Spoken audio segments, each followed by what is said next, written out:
کہ لا یؤمن احدکم حتی اکون احب الیہ من نفسہ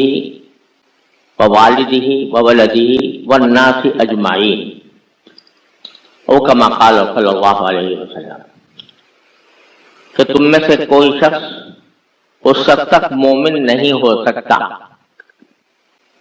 یعنی صحیح معنی میں مومن نہیں ہو سکتا، جب تک میں، یعنی خود سرکار دو عالم صلی اللہ علیہ وسلم، اس کو خود اپنی جان سے، اپنے مال سے، اپنے اولاد سے، اپنے والد سے یا والدین سے، ان سب سے زیادہ محبوب میں نہ ہو جاؤں، اس وقت تک کوئی مومن حقیقی معنی میں نہیں ہو سکتا جب تک کہ اس کے دل میں میری محبت خود اپنی جان سے بھی زیادہ ہو، اپنے مال سے بھی زیادہ ہو، اپنے والدین سے بھی زیادہ ہو، اپنی اولاد سے بھی زیادہ ہو۔ یہ ارشاد ہے رسول کریم سرور دو عالم صلی اللہ علیہ وسلم کا۔ اور الحمدللہ ہم بہت گئے گزرے ہو گئے، ہمارے اندر بہت سے خرابیاں خامیاں پیدا ہو گئی، لیکن جو شخص کلمہ لا الہ الا اللہ محمد رسول اللہ پڑھتا ہے، اس کے دل میں نبی کریم صلی اللہ علیہ وسلم کی عظمت اور محبت جاگزین ہوتی ہے، چاہے وہ عملی زندگی میں کتنا ہی دین سے دور ہو، لیکن جب سرکار دو عالم صلی اللہ علیہ وسلم کا ذکر آتا ہے یا آپ کی محبت کا معاملہ آتا ہے تو اس میں کوئی مسلمان پیچھے نہیں رہتا، آپ کی عظمت اور محبت پر جان دینے کے لیے بھی تیار ہو جاتا ہے۔ اور ایسے واقعات بے شمار آپ نے سنے ہیں کہ کس طرح لوگوں نے سرکار دو عالم صلی اللہ علیہ وسلم کی محبت پر، آپ کے عشق پر، آپ کی عظمت پر اپنی جانیں نچھاور کی ہیں۔ حضرات صحابہ کرام رضی اللہ تعالی عنہم کی مثالیں تو بے شمار ہیں، کیا کیا مثال سنائی جائے، لیکن اس زوال کے دور میں بھی الحمدللہ ہر مسلمان کے دل میں سرکار دو عالم صلی اللہ علیہ وسلم کی محبت پیوست ہوتی ہے۔ یہ اللہ تعالیٰ کا بہت بڑا کرم ہے۔ نہ صرف یہ کہ محبت پیوست ہوتی ہے بلکہ اسے انسان جزو ایمان سمجھتا ہے، ایمان کا لازمی تقاضا سمجھتا ہے۔ اللہ تعالیٰ کا فضل و کرم ہے کہ اس حد تک مسلمانوں میں سرکار دو عالم صلی اللہ علیہ وسلم کی محبت موجود ہے، لیکن کبھی ہمیں یہ سوچنا چاہیے کہ اس محبت کے تقاضے کیا ہیں۔ دیکھو، انسانوں میں محبتوں کی مختلف قسمیں ہوتی ہیں۔ محبت انسان کو باپ سے بھی ہوتی ہے، ماں سے بھی ہوتی ہے، بیوی سے بھی ہوتی ہے، بچوں سے بھی ہوتی ہے، اپنی اولاد سے یا اور دوسرے بچوں سے وہ بھی ہوتی ہے، استاد سے بھی ہوتی ہے، اور شیخ سے بھی ہوتی ہے، اور دوستوں یاروں سے بھی ہوتی ہے۔ لیکن ہر محبت کے رنگ مختلف ہیں۔ بچوں سے محبت ہوتی ہے، اس کو آدمی گود میں اٹھا لیتا ہے، اسے پیار کرتا ہے۔ یہ محبت جس طرح وہ بچوں سے کر رہا ہے، وہ اگر باپ سے بھی کرنا شروع کر دے، اس کو اچھے خاصے بیٹھے ہوئے ہیں ان کو لے کے گود میں لے کے پیار کرنا شروع کر دے، یہ اس محبت کا تقاضا نہیں ہے، اس کی محبت کا تقاضا کچھ اور ہے۔ تو انسان جو اپنے کسی بڑے سے محبت کرتا ہے تو اس کے تقاضے بھی مختلف ہوتے ہیں۔ کوئی بڑا ہے، استاد ہے مثال کے طور پر،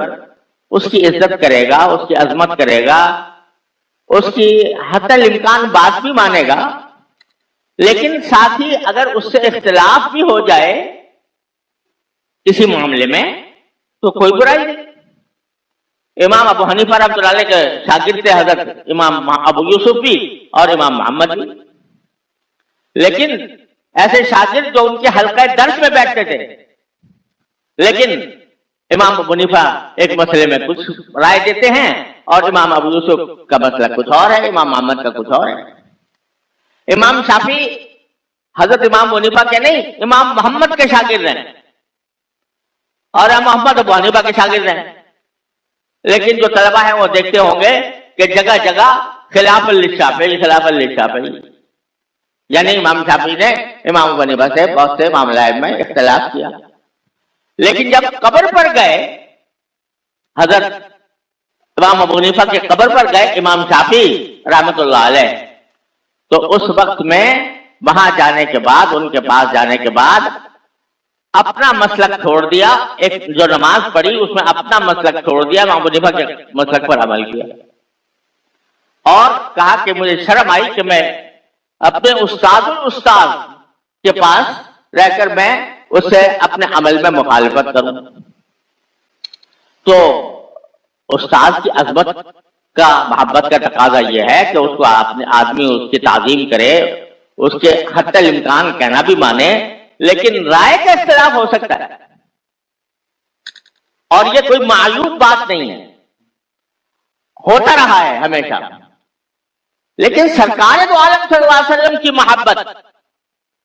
وہ ایک استاد والی محبت نہیں، وہ ایک باپ والی نہیں، ماں والی نہیں، بیوی والی نہیں، اولاد والی نہیں،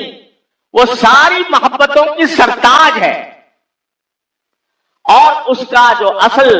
محبت کا اصل تقاضا ہے وہ سرکار دو عالم صلی اللہ علیہ وسلم کی اتباع، آپ کے بتائے ہوئے راستے پر چلنا، یہ ہے اصل محبت کا تقاضا۔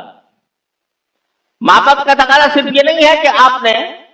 سرکار دو عالم صلی اللہ علیہ وسلم کے نام پر صلی اللہ علیہ وسلم کہہ لیا، یہ تو ہے ہی واجب، کہنا ہی ضروری ہے، یا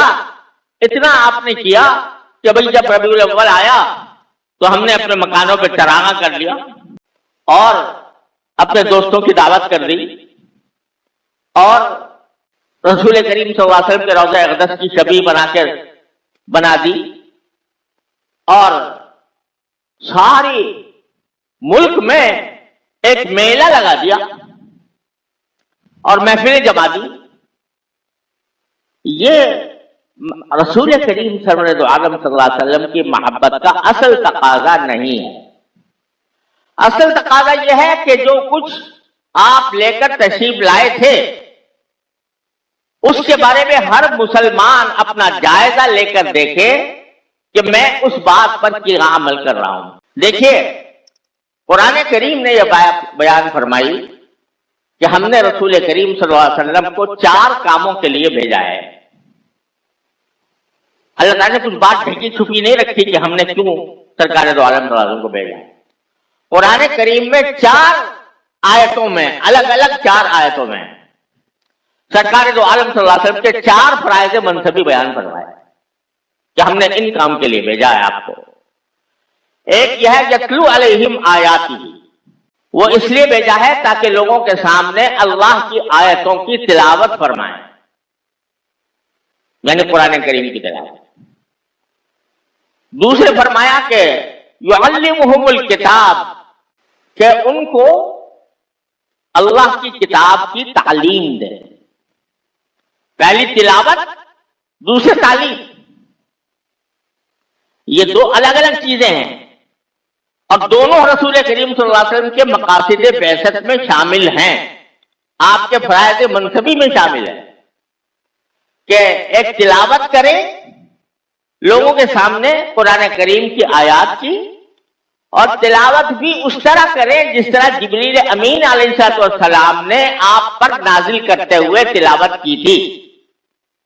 جس کا ذکر سورہ قیامہ میں ہے کہ فَإِذَا قَرَأْنَاهُ فَاتَّبِعْ قُرْآنَهُ، کہ جب جبریل امین علیہ السلام آپ کے سامنے تلاوت کریں قرآن کریم کی تو آپ ان کی تلاوت کی پیروی کیجئے، جس طرح وہ تلاوت کر رہے ہیں اس طرح آپ بھی تلاوت۔ تو ایک یہ مستقل مقصد ہے۔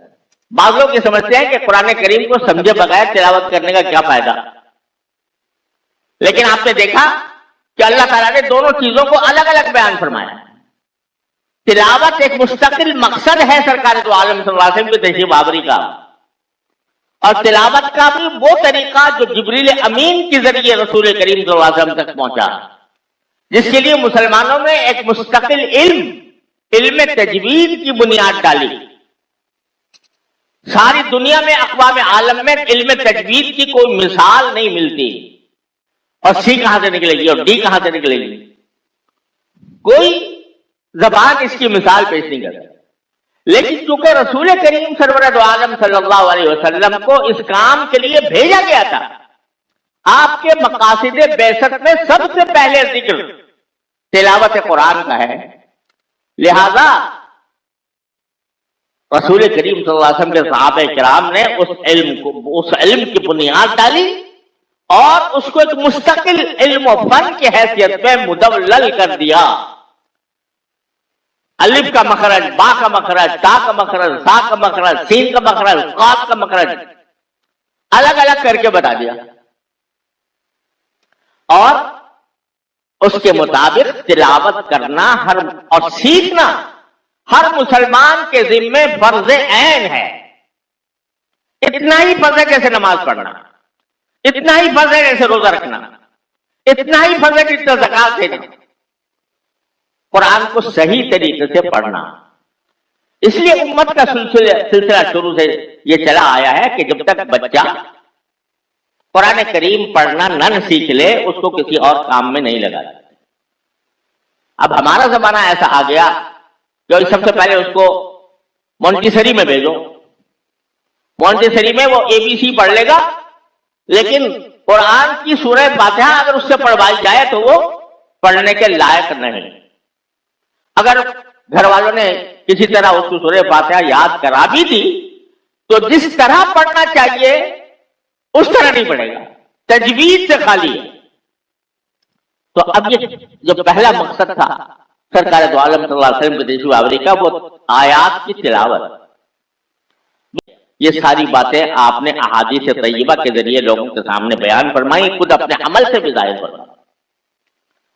اور آخری کام یزکیہم،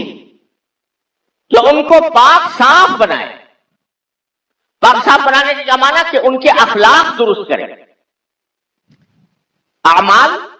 اعمال جو ہے وہ صحیح طریقے سے ادا ہو، اور انسان کے دل میں جو جذبات پرورش پاتے ہیں وہ درست ہوں۔ آدمی میں تکبر نہ ہو، حسد نہ ہو، بغض نہ ہو، لڑائی جھگڑے کا جذبہ نہ ہو، غصے کا ناجائز استعمال نہ ہو، اور اللہ تبارک و تعالیٰ نے ایک انسان کو جو صبر کی تاکہ جگہ جگہ فرمائی ہے قرآن کریم میں، اس صبر کی طرف کہ آپ ٹریننگ دیں لوگوں کو کہ کس طرح صبر ہوا کرتا ہے۔ یہ تھے مقاصد جو قرآن نے 4 جگہ بیان کیا، اور 4 مقاصد ہیں اور قرآن نے 4 جگہ بیان کیا۔